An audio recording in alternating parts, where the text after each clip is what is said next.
शरण में आगरा में 18 मार्च 1956 को कहते हैं कि मेरी आंखें उस एक नौजवान को ढूंढ रही हैं जो मेरे मरने के बाद इस तंबू का बंबू बन सके।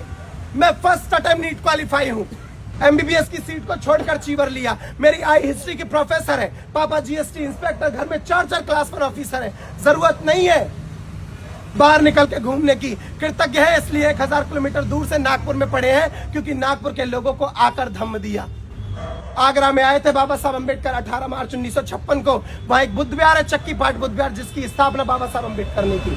बाबा साहब अम्बेडकर वहां खड़े होकर रोए और ये कहते हैं कि मेरी आंखें उस एक नौजवान को ढूंढ रही हैं जो मेरे मरने के बाद इस तंबू का बंबू बन सके। आज आंखें दूर दूर तक देख रही हैं, एक नौजवान खड़े होने को तैयार नहीं है। हम चाहते तो हैं कि अम्बेडकर बने, लेकिन अपने घर में पैदा नहीं होना चाहिए क्योंकि त्याग नहीं करने चाहते हम लोग, और जब तक कुछ त्यागोगे नहीं तब तक कुछ मिल नहीं सकता। अरे फूंक दो जवानियों को समाज के पीछे, निजी उद्देश्यों को त्यागो। जिस दिन समाज के लिए लड़ना शुरू कर दिया उस दिन समाज सर पे बिठा के रखता है, मेरा पर्सनल एक्सपीरियंस कहता है।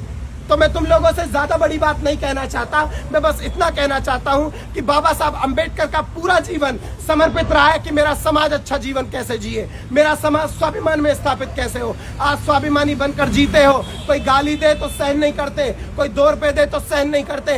तो जिस तरीके से अपने स्वाभिमान को बचा रहे हो उसी प्रकार समाज को बचाना शुरू करो। समाज में अंदर ही अंदर आग लग रही है, याद रखो जिस दिन बगल के घर जलेंगे बचेगा तुम्हारा भी नहीं।